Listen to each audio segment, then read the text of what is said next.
Hello everybody, if you want to read all the stories in full, please go to www.steveuk.blog. Thank you. Short story 362, The Watch, for beginner. The rain hammered against the windows, blurring the lights of the city into a dazzling display. Inside, Detective Inspector Davies nervously checked his watch, 11:30 p.m. He should have been home hours ago, but this case was different. It was personal. His daughter, Emily, had been missing for 3 days. The police had no leads, no suspects, nothing. Davies felt a surge of anger, then despair. He slumped in his chair, the leather cold against his skin. Suddenly, the phone rang. Davies snatched it up, his heart pounding. "Davies!" "Inspector," a voice rasped. "I have your daughter." Davies felt a wave of nausea. Who is this? Someone who knows what she's worth. "What do you want?" Davies demanded, his voice trembling. "Money," the voice hissed. "A lot of money." The line went dead. Davies stared at the receiver, his mind racing. He had to find Emily. He had to.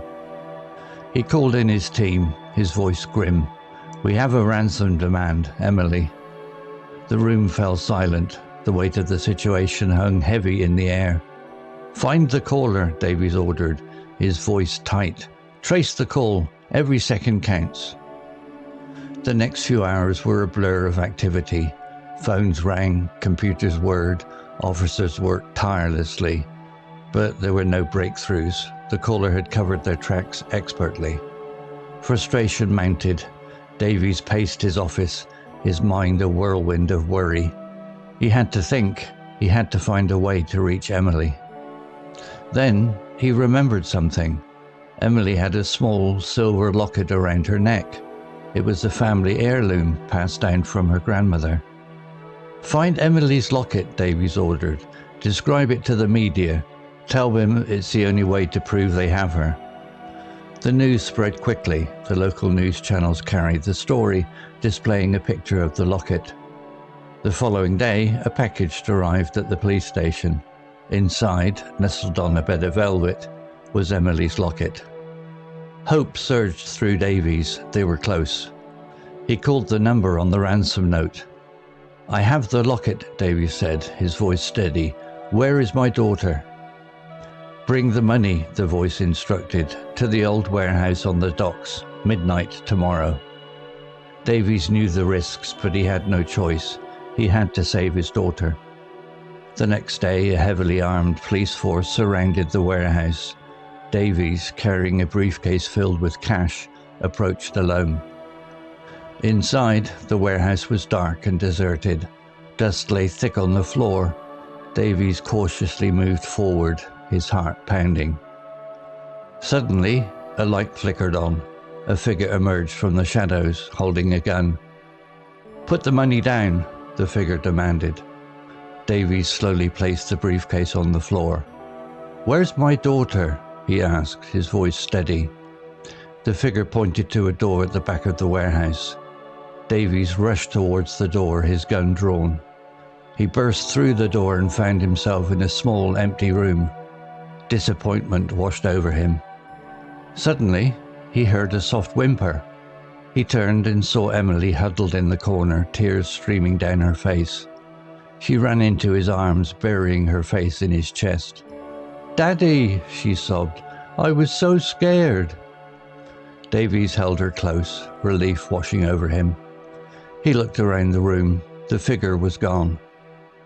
They never found the kidnapper, but Davies knew that he would never forget the fear, the anger, and the overwhelming relief of that night. He had faced his worst nightmare and emerged victorious. Vocabulary notes. Hammered, verb, to strike repeatedly with force. Example, the rain hammered against the windows. Similar words. Beat, less intense. The waves beat against the shore. Pound, more intense. The music pounded from the speakers. Lash implies violence. The wind lashed at the trees. Blurred, verb, to make something difficult to see clearly. Example, the rain blurred the lights of the city. Similar words, obscured, the fog obscured the view. Clouded, the smoke clouded the sky.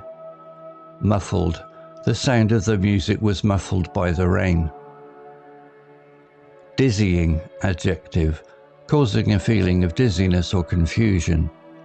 Example, blurring the lights of the city into a dizzying display.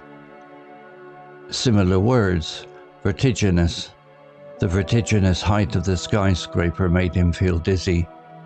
Disorienting, the sudden change in direction was disorienting. Mind-boggling, the complexity of the problem was mind-boggling. Nausea, noun, a feeling of sickness in the stomach, often with a desire to vomit. Example, Davies felt a wave of nausea. Similar words, sickness, he felt sickness in his stomach.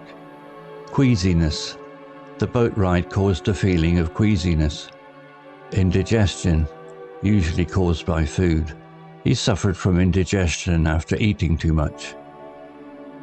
Trembling, verb, to shake involuntarily, typically as a result of fear or cold. Example, what do you want? Davies demanded, his voice trembling.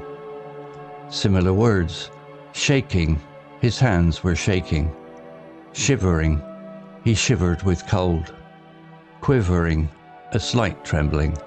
Her lips quivered as she spoke.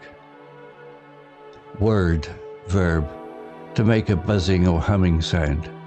Example, computer's word. Similar words, buzzed, the engine buzzed. Hummed, the refrigerator hummed quietly. Revolved, the propeller revolved rapidly. Mounted, verb, to increase gradually. Example, frustration mounted. Similar words, increased, the temperature increased steadily. Rose, the water level rose. Escalated, the tension escalated quickly. Cautiously, adverb, with great care or prudence. Example, Davies cautiously moved forward. Similar words, carefully, he walked carefully on the icy pavement. Warily, he looked at the stranger warily. Suspiciously, she eyed him suspiciously. Story written by Google Gemini 1.5 AI. To read all the stories in full, please go to www.steveuk.blog. Thank you. Hello, this is Steve. If you enjoyed the story, please would you take the time to leave a meaningful comment and click on the like icon. If you want to know when the next story has been uploaded, please click on the notify bell icon to be notified. If you haven't already, please subscribe to my channel and tell your English learning friends so they can benefit too. Thank you.